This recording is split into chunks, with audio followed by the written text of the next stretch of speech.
안녕하세요. 저는 올해 28살이 된 여자입니다. 어릴 적부터 저는 엄마 없이 자랐습니다. 듣기로는 엄마가 어릴 적 저를 낳자마자 버리고 도망갔다고 하더군요. 갓난아이였던 저를 아빠는 도저히 혼자 키울 수가 없었고 그런 저를 고아원에 보내겠다던 아버지를 필사적으로 말리던 할머니의 말씀을 들었습니다. 할머니께서는 자기가 키우겠다며 말씀하셨고 그렇게 저는 할머니 손에 자라나게 되었습니다. 엄마가 도망갔지만 둘이 혼인신고도 안 했고 동거 중에 생긴 아이였는데 책임지지도 못할 아이를 낳았으니 서로 내 책임이니 실랑이를 벌이다가 결국 이 사단이 난 거였죠. 그래도 아빠는 책임감이라도 있었는지 엄마한테 연락도 안 된다고 한탄을 하면서도 할머니가 키운다기에 어쩔 수 없이 아빠도 같이 저를 키웠지만 그런 아빠마저도 제가 5살 때 사고로 돌아가셨습니다. 공사장에서 기계 불량으로 사고 나서 아버지가 목숨을 잃으시고 그 산재 보험금으로 할머니와 둘이서 살아왔었습니다. 저는 제가 생각이란 걸 자각하기 전에 엄마가 도망 나가서 엄마 얼굴조차도 기억 못하고 외가족도 전혀 모르고 있습니다. 저에게 부모라고는 오로지 할머니뿐이었으니까요. 둘이서 생활하는데 다행 아닌 다행이라면 아버지의 사망보험금이 있었고 할머니의 식당 보조일과 더해서 생활비를 내꺼가며 살 수 있었습니다. 그렇게 할머니의 도움으로 저는 중학교, 고등학교 과정을 마치고 대학교에 입학할 무렵 할머니가 노안으로 돌아가셨습니다. 할머니는 저에게 돌아가시던 날 말씀하시길 여태껏 살면서 더도 말고 우리 손녀 20살 되는 것까지 꼭 보고 간다고 앞차같이 버텼었는데 더도 말고 우리 손녀 20살 되는 것과 막상 그쯤 되니 우리 손녀가 시집가는 것까지 보고 싶은데 못 봐서 너무 슬프다며 할머니가 없어도 꼭 훌륭하게 살라며 제 손을 잡으며 말하시던 게 아직도 기억이 생생하게 남습니다. 그렇게 저희 할머니는 돌아가셨어요.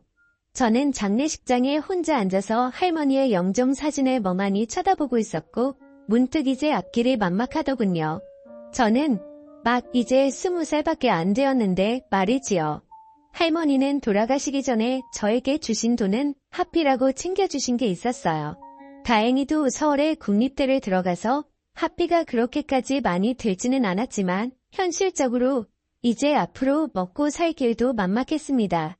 저는 20살의 나이에 세상에 홀로 남겨진 이 고아가 되었으니 할머니의 죽음을 슬퍼할 겨를도 없이 할머니와 같이 살던 집에서 나와 조그만 원룸에 들어갔고 아르바이트의 학업을 병행하며 학교를 졸업하기까지 5년이란 시간이 걸렸습니다. 학교를 포기할까도 싶었지만 할머니의 죽기 전 소원이라며 졸업해서 훌륭한 사람이 되라고 할머니 말에 악착같이 돈을 모아서 다녔었네요. 그 이후 여러 아르바이트를 하며 대기업 취직시험을 보러 다녔고 끝내 2년 만에 대기업에 취직하여 회사를 입사하게 되었습니다. 취직하던 날 홀로 할머니 사진을 꺼내어 술 한잔 마시며 많이 울었습니다.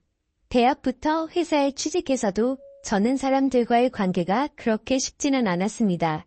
특히 부모님 이야기가 나올 때면 저는 공감 같은 건 전혀 할 수도 없었으니까요.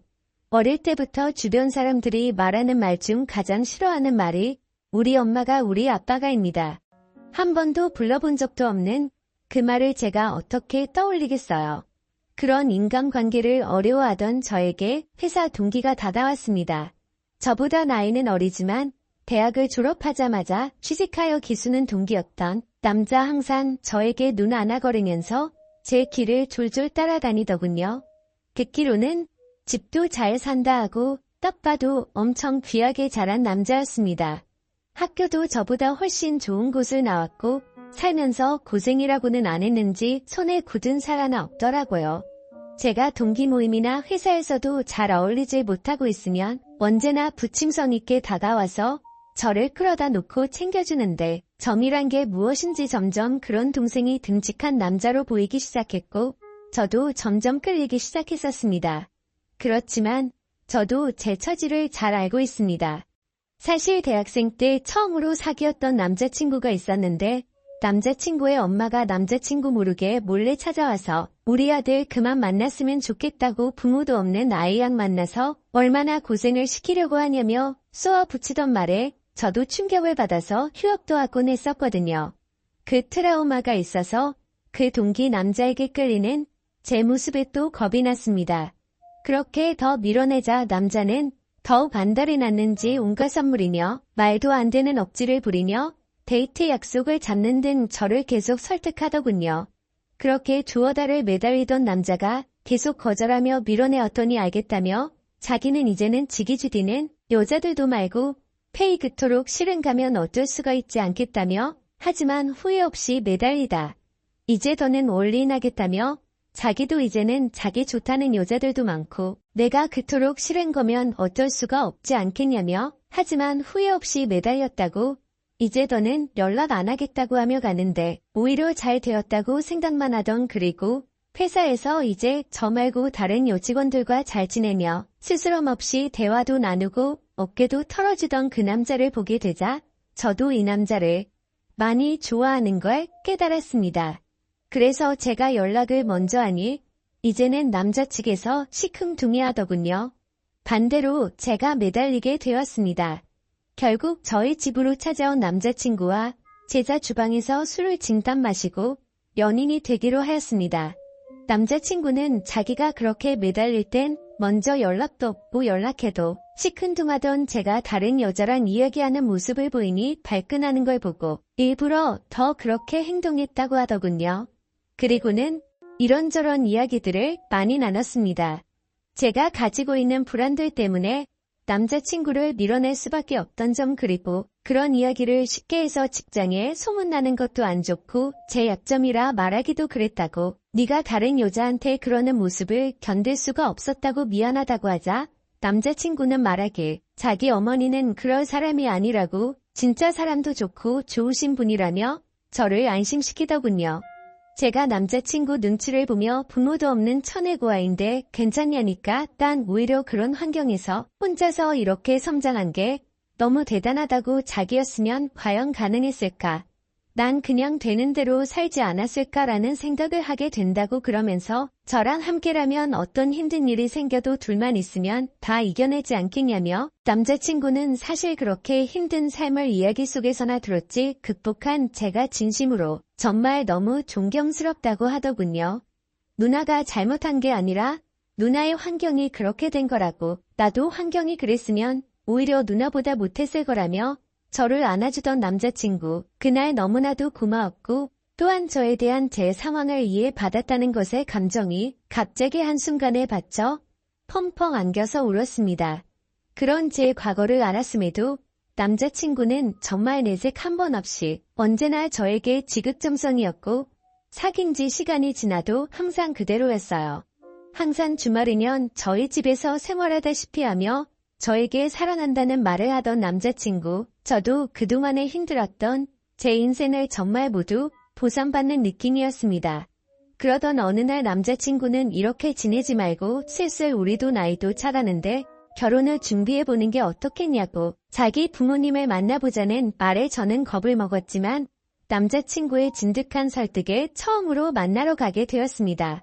이렇게 처음 만난 부모님. 남자친구의 호언장담과 달리 아버님은 결말이 없으셨으나 예비 시어머님은 많이 날카로우셨습니다. 부모가 없다는 말에 고아원에서 자랐냐고 저에게 물으셨고 엄마는 얼굴을 본 적이 없고 아버지가 어릴 때 할머니 밑에서 저를 키우다 돌아가셔서 그 뒤로 할머니 밑에서 컸다고 말씀드렸더니 엄마 얼굴 모른다는 게 엄마가 돌아가신 거냐고 묻다군요. 그래서 저는 그건 아니라니까 예비 시어머님은 제가 들으라는 식으로 대놓고 남자친구에게 말하셨습니다. 어디서 저런 애를 데려왔냐고 여태까지 한 번도 속삭인 적이 없어서 너의 선택이라면 다 들어줬지만 이건 해도 너무한 거 아니냐고 저를 있는 대로 면박을 주더군요. 남자친구도 그런 엄마의 모습을 처음 봤는지 당황했지만 오히려 큰 소리로 저를 감싸며 저의 불우한 환경이 제 잘못도 아닌데 왜 그런 소리를 경우 없이 하시냐며 어머니랑 싸우더군요. 결국 저는 그날 밥 한 술 제대로 못 먹고 숨막히는 분위기 속에 있다가 집으로 돌아갔습니다. 남자친구는 저를 따라와 저랑 그냥 살고 혼인신고하겠다며 깨를 부리는 걸. 너까지 이러면 우리 둘이 진짜 아무것도 안 된다고. 부모 등지고 살 것도 아닌데 집에 가서 부모님 달래드리시라고. 나 같아도 나 같은 여자 우리 아들이 결혼한다 데려오면 솔직히 싫어할 거라고. 겨우겨우 남자친구를 집으로 돌려보냈습니다. 그렇게 우여곡절은 정말 더 많았고 예비시모는 저를 정말 증오하듯이 싫어했으나 자기 아들이 저 아니면 안 된다고 식음을 전폐하고 밖으로도 안 나가자 결국 결혼을 허락해 주셨습니다. 그렇게 결혼을 준비하던 어느 날 제가 청첩장에 들어갈 부모님 문제로 시어머니께 연락드렸고 친모 이름은 모르고 아버지 이름만 올리겠다고 하자 참 가지가지 한다며 허락했습니다. 그리고 청첩장 샘플을 드렸더니 시어머니의 얼굴이 너무나도 와락 변하는 겁니다. 덜덜 떨면서 아버지 이름이 조땡땡씨가 맞냐고 묻더군요. 맞다고 혹시 아시는 분이냐니깐 아무것도 아니라며 말하던 시어머니 그렇게 어느 정도 시일이 지나 저에게 갑자기 전화를 하시더니 조용히 따로 보자며 저희 집으로 찾아와서는 이 결혼은 안 된다고 딱 잘라서 말하더군요. 대체 이제 와서 왜 그러시냐고 청첩장도 이제 다 나오고 결혼식장도 계약금도 모두 걸어놨다니깐 저한테 서류를 한 장 보여주더군요. 친자 확인 검사서였습니다. 저랑 시어머니하고 친자 확인서였어요. 그걸 보자 저는 시어머니가 제 어머니라는 걸 읽게 되었습니다.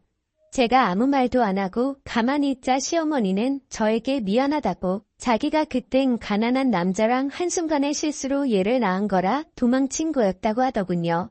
그래서 평생 잊고 살았는데 지기가 지은 죄가 이렇게 드러날 줄 몰랐다네요. 자기 남편이고 아들이고 자기의 과거를 모르니까 그냥 자신이 가지고 있는 돈 거에 전부 다 저한테 줄 테니 제발 그냥 아무 말 없이 해외라도 나가서 쉬다 오라고 모든 건 다 자기가 책임을 진다며 말했습니다. 그토록 그동안 저를 표독스럽게 갈구던 예비시모가 알고 봤더니 제가 어릴 때 버리고 떠나서 이 모든 불행을 만든 친엄마였다니 거짓말 같게도 이 모든 일은 사실이었습니다. 저는 제 이복 동생과 살을 맞대며 살아왔던 것이었고 결혼까지 하려고 한 것이었죠.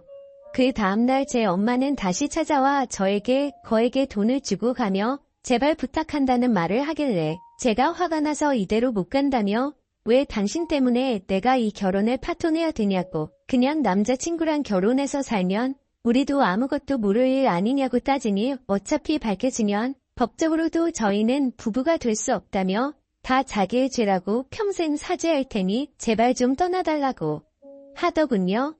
결국 저는 남자친구에게는 편지 한 통을 남기고 회사도 사표를 내고 떠났습니다.